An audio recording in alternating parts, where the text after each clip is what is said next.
पावन सीताराम। रघुपति राघव राजा राम, पतित पावन सीताराम। सीताराम सीताराम, भज प्यारे मन सीताराम। सीताराम सीताराम,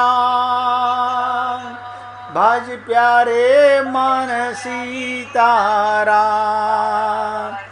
रघुपति राघव राजा राम, पतित पावन सीताराम। सीताराम सीताराम, भज प्यारे मन सीताराम। हे पुण्य आत्माओं, मैं अपनी हृदय की बात आप सबको बता रहा हूँ। जिस दिन मैं कोई प्रश्न पूछूं और आपकी एकाग्रता से मुझे खुशी कब होगी, और आपके अंदर बैठे परमात्मा को खुशी कब होगी, जब सब ये कहें कि मैं बताऊं मैं बताऊं मैं बताऊं। उस दिन लगेगा इस सेवक का, इस दास का सेवा करना सफल हो गया और भगवान की आप पर असीम कृपा होने लगी।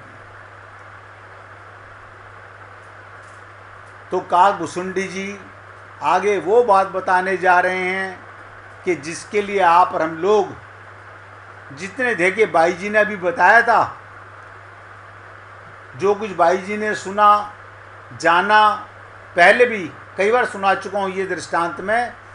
आज और थोड़ा डिटेल में ज़्यादा सुनाने का प्रयत्न करूँगा, लेकिन ये बताने से पहले आपको बता दूँ, ये नियम ले लें, ये नियम ले लें। क्या? विश्व रूप भगवान की, अपने प्रभु की, अपने आप की वंचना नहीं करेंगे। असली साधक, असली भक्त की स्थिति बड़ी विचित्र होती है। सच्चाई उसके कण कण में भरी होती है। वो महासिद्धों की नकल नहीं करता, ना वाणी में ना मन में। वो तो अपने लक्ष्य की ओर संपूर्ण शक्ति बटोरकर, प्राणों को संपूर्ण उत्साह लेकर अपने जीवन की साधना में प्रति क्षण आगे बढ़ने का प्रयत्न करता है।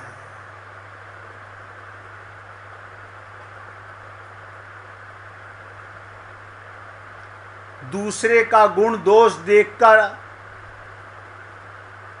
सच्चे पारमार्थिक साधक की अपने पार्थिव शरीर, ये मृत शरीर है, अपनी उस मल मूत्र की थैली से विरक्ति बढ़ती चली जाती है। अब ध्यान दीजिएगा, बहुत गहरी बात बता रहा हूँ। सच्चे पारमार्थिक, सच्चे भगवत प्रेमी, अपने गुरु और प्रभु की शरणागति करने वाले का अपने पार्थिव शरीर, ये क्या शरीर है? पत्थर का शरीर, मिट्टी का शरीर, और अपनी उस मल मूत्री की थैली से विरक्ति बढ़ती चली जाती है।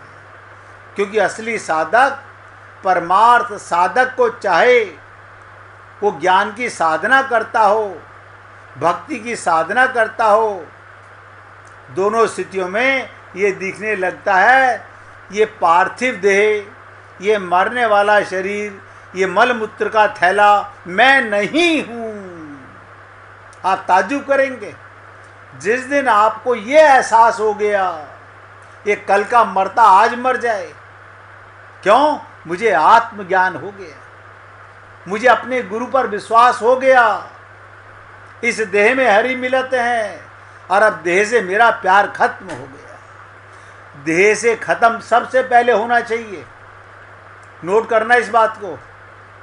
अगर संसार से ममता मोह आसक्ति खत्म करना चाहते हो तो सबसे पहले अपने इस पार्थिव शरीर से अपनापन हटाइए।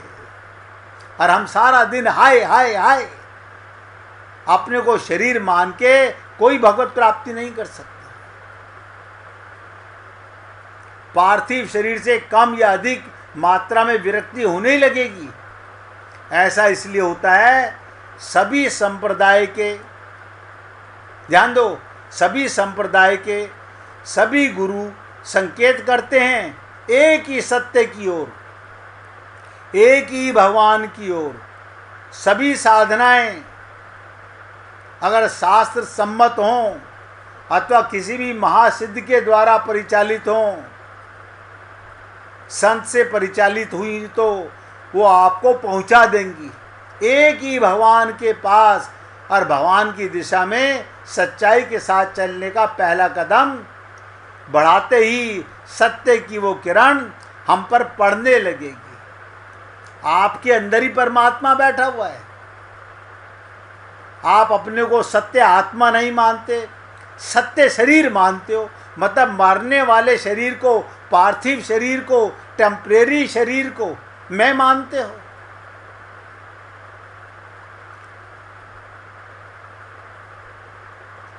तो सत्य की वो किरण हम सब पर पड़ने लगेगी। और हम वास्तव में हैं कौन? ध्यान दो, हम वास्तव में हैं कौन? आंख बंद रहने के कारण हम उस किरण की अनुभूति तुरंत कर सकेंगे। जैसे कदम भगवान की ओर बढ़ता जाएगा, वैसे वैसे वो प्रतीति अवश्य अवश्य होने लगेगी कि हम इस देह से भिन्न वस्तु हैं, हम देह नहीं हैं। अब कोई कहे मैं तो वर्षों से साधना कर रहा हूं, मुझे फिर जीवन में ऐसा अनुभव क्यों नहीं होता? इसका उत्तर, आपके द्वारा तोते की रटन, ध्यान से सुनो, विद्या की साधना हो रही है, मंत्र रट रखे हैं, छंद रट रखे हैं, भजन रट रखे हैं, आरतियां रट रखी हैं। ये तो रट्टू तोता बन गए।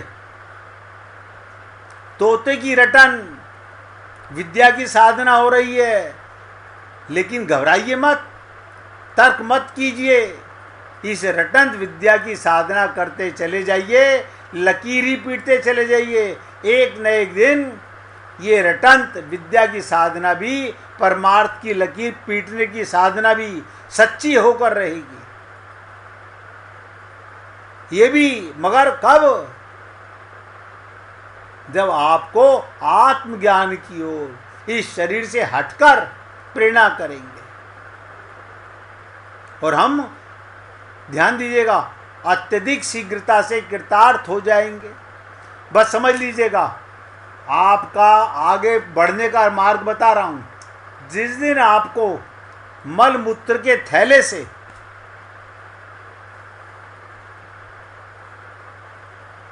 अपना पन हटने लगा, इसका सदुपयोग करना है, इसका उपयोग करना है, इसे सेवा करनी है, लेकिन इसे अपना नहीं मानना, तो उसी दिन आपको नजर आने लगेगा, अरे जब ये शरीर ही नहीं है तो शरीर के सारे संबंध टेम्परेरी हैं। अभी नहीं नजर आ रहा।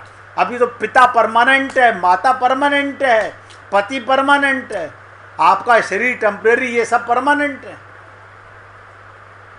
ऐसे भगवत प्राप्ति होगी क्या?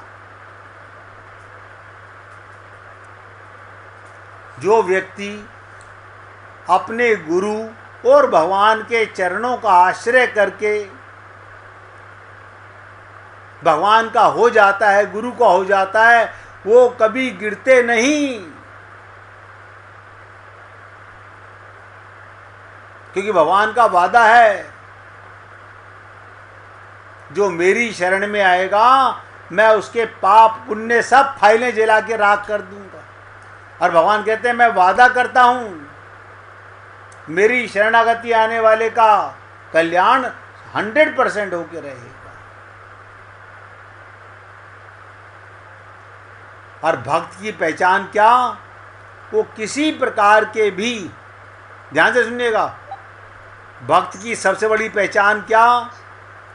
विघ्न से डरता नहीं, क्योंकि विघ्नों का नाश करने वाले भगवान उसके सहायक बन जाते हैं।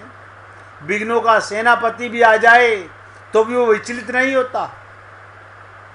आप और हम लोग, ये समाज, ध्यान दीजिएगा, अंधे लोगों से रास्ता पूछ रहे हैं, ना तो गुरु की मानते ना प्रभु की मानते। मैं कई बार सोचता हूं कैसे मूर्ख संसार के लोग हैं। अगर कोई घर में मर जाए तो तुरंत सबसे पहले पूजा पाठ बंद कर देते हैं, बल्कि और ज्यादा पूजा पाठ में लगना चाहिए था सबसे पहले। और ये हमारे हितैषी नजर आते हैं। अब पूरी एकाग्रता के साथ सुनने का प्रयत्न कीजिएगा। काकभुसुंडी जी क्या कहते हैं? मानस में, रामचरितमानस में, उत्तरकांड में काकभुसुंडी जी ने ये कहकर दोषदर्शी शिष्य की आलोचना की है। जे सठ गुरु सन ईर्षा करहीं, रोरव नरक कोटि जुग पर रही। वो आलोचना दूसरों की नहीं कर रहे, अपितु यहाँ उन्होंने स्वयं के जीवन की, ध्यान दीजिएगा, अपने जीवन की अनुभूतियों को प्रकट किया।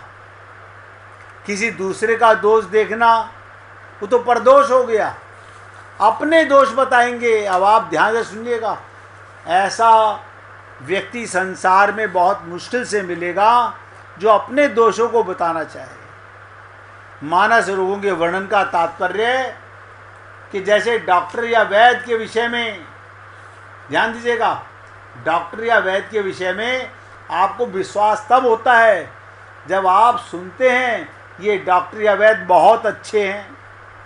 इससे प्रेरणा तो प्राप्त होती है, लेकिन किसी रोगी को उनकी चिकित्सा से स्वस्थता का लाभ हुआ हो और वो अपनी अनुभूति बताए, मुझे ये रोग हुआ था और उस वैद्य की चिकित्सा से मेरा रोग दूर हो गया, तुरंत हमारे अंतर मन में उस वैद्य के प्रति विश्वास उत्पन्न होगा।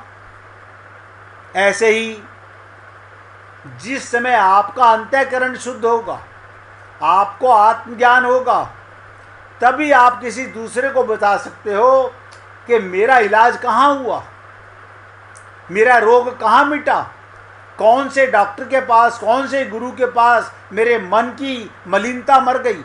मैं शरीर को अपना नहीं मानता, मैं शरीर अपने को नहीं मानता, तब विश्वास होता है। जैसे डॉक्टर का, इस डॉक्टर का सुना हमने इतने ऑपरेशन इसके सक्सेस हुए, हम बड़े खुश होते हैं, इसी से ऑपरेशन कराएंगे।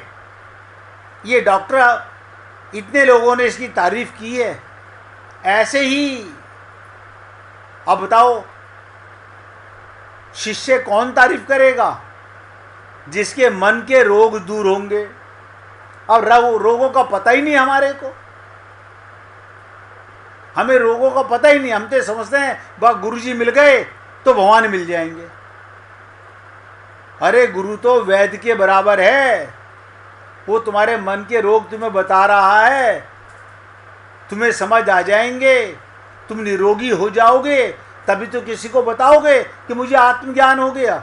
वरना हाँ सुनते तो हैं मगर हुआ हुआ है कुछ नहीं है, हम तो वही मिट्टी का शरीर में मानते रहते हैं, वही स्त्री पुरुष, वही जाति, वही ब्रह्म, वही सब कुछ, ढाक के तीन पाते हैं हमारे, वही अपना पराया, तेरा मेरा, राग द्वेष। तो ऐसे शिष्य का और ऐसे गुरु का कोई लाभ नहीं है। हम भी उस वैद्य की चिकित्सा का लाभ लें। ऐसे ही उस गुरु के पास जाओ जो गुरु तुम्हारे मन के रोगों पर चोट करे, मन के रोगों पर चोट करे, तभी आप लाभ ले सकते हो। काकभुसुंडी जी ने ये जो मन के रोगों का वर्णन किया और उनकी चिकित्सा बताई, वो उनके जीवन की अनुभूति है। अब ध्यान दीजिएगा, आपके जीवन की अनुभूति क्या? हमें उस डॉक्टर की दवा बहुत सूट करती है। आप सही हैं, बिल्कुल सही हैं, मैं कहता हूँ 100% नहीं है, लेकिन आप किसी गुरु की तारीफ कब तक नहीं कर सकते जब तक आपके मन के रोग नहीं मिटे। ये कह कर के नहीं मेरे गुरु के हजारों शिष्य हैं, इससे क्या फर्क पड़ता है? इससे क्या फर्क पड़ता है? तुम्हारे मन के अंदर तो मलिनता है, तुम तो अपने को तन मानते हो, तुम्हारे अंदर तो ममता मोह आसक्ति है। जब तुम ही रोगी हो तो ऐसे गुरु के पास जाने का क्या लाभ? इसका मतलब हम गुरु की शरणागति नहीं करते। जब गुरु हमारे मन के रोगों को बताता है, हम मन हटा लेते हैं, हम सुनते ही नहीं। अब जो सुनेगा नहीं, एकाग्र चित्त नहीं होगा, उसको कोई लाभ नहीं मिलेगा। इसलिए रोज निवेदन करता हूं, एकाग्र चित्त होकर अर्जुन की आंख पक्षी की आंख पर लग गई, ऐसे ही हमारे चित्त में सत्संग का एक एक शब्द जाए, तब आपको मन के रोग नजर आएंगे। और कागभूषुंडी जी सबसे बड़े वक्ता बने, बताने वाले। और कब बने? जब उनके मन के रोग मिटे, जब उन्हें अनुभव हुआ।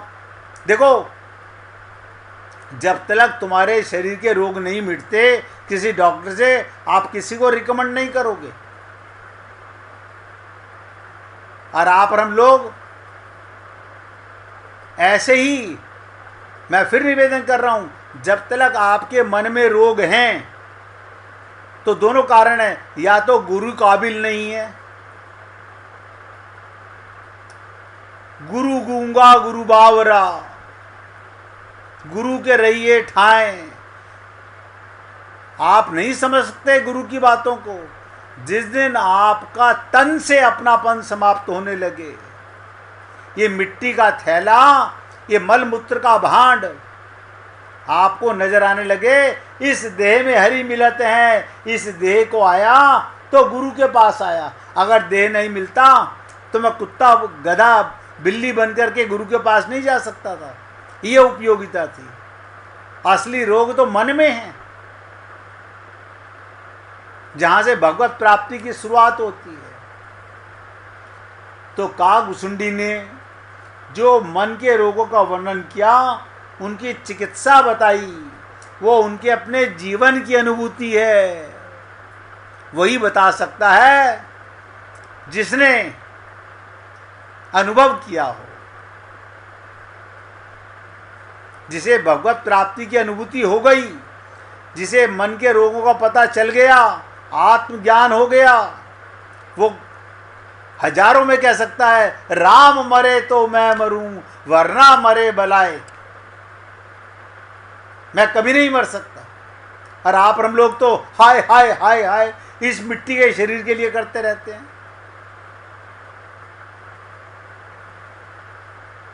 वो स्वयं सभी प्रकार के रोगों से ग्रस्त रहे।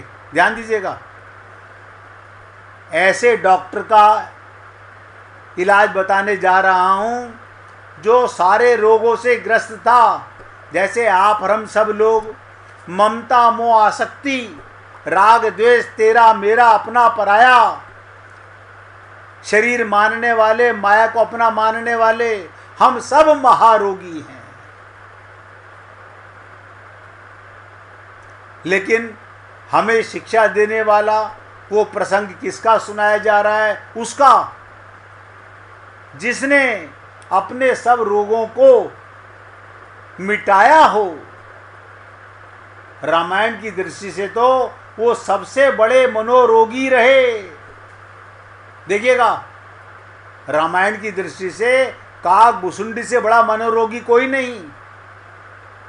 आपने सुना होगा रामचरितमानस में कि गरुड़ जी को जब मन का रोग लगा, भगवान पर शंका हुई कि ये भगवान कैसे हो सकते हैं।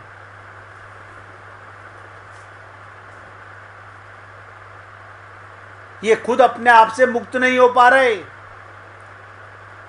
नाग पाश में बंधे हुए हैं, मेरी सहायता ली जा रही है, ये भगवान नहीं हो सकते।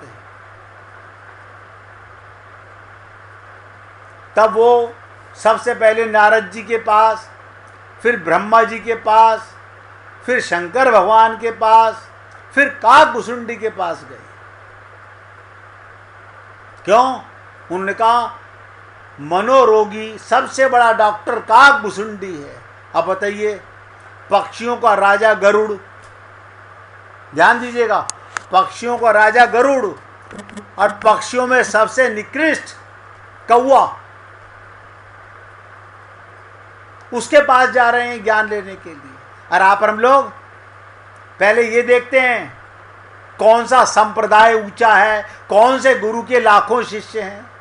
हमारी खोपड़ी नहीं काम करती। हम मन की मलिनता को नहीं मिटाना चाहते। हम तो जहां देखी तवा परात वहां बिताई सारी रात। इसलिए आपसे निवेदन करता हूं, यहां से सत्संग वही सुने जो मन के रोगों को मिटाना चाहता है, अपना कल्याण करना चाहता है, आत्म अनुभूति करना चाहता है, इस देह में हरि को पाना चाहता है। वो तो आगे का सत्संग सुन पाएगा। देखो पहले बता रहा हूं, वो तो सुन पाएगा, समझ पाएगा और अपने आप को, अपने परिचय, अपनी अनुभूति कर पाएगा। और जो अपने आप को केवल धोखा देगा, उसका कल्याण ना भगवान कर सकते हैं, ना गुरु कर सकता है। वो मन का गुलाम, माया का गुलाम, उसका कोई कल्याण नहीं कर सकता। गुरु केवल मार्ग बता सकता है, चलना हमें है, साधना हमें करनी है, दृढ़ संकल्प हमें करना है। अब सर फूटे या माथा, मैंने तेरी राह पकड़ ली। इसलिए हे पुण्य आत्माओं, अब जो दृष्टांत आपके सामने पेश करने जा रहा हूँ, निवेदन कर रहा हूँ, कोई इसमें किसी का अपमान नहीं होगा। अगर आप कल से सत्संग नहीं सुनेंगे, मैं तो कहता हूँ अभी से छोड़ दीजिए। अगर मन में 1% भी ये जिज्ञासा हो, नहीं मुझे तो पहले परिवार का, शरीर का और समाज का काम करना है और शरीर ही अपने को मानना है, तो आपका सत्संग सुनने का कोई लाभ नहीं होगा। 1 मिनट भगवान का कीर्तन करेंगे, उसके बाद आगे बढ़ेंगे।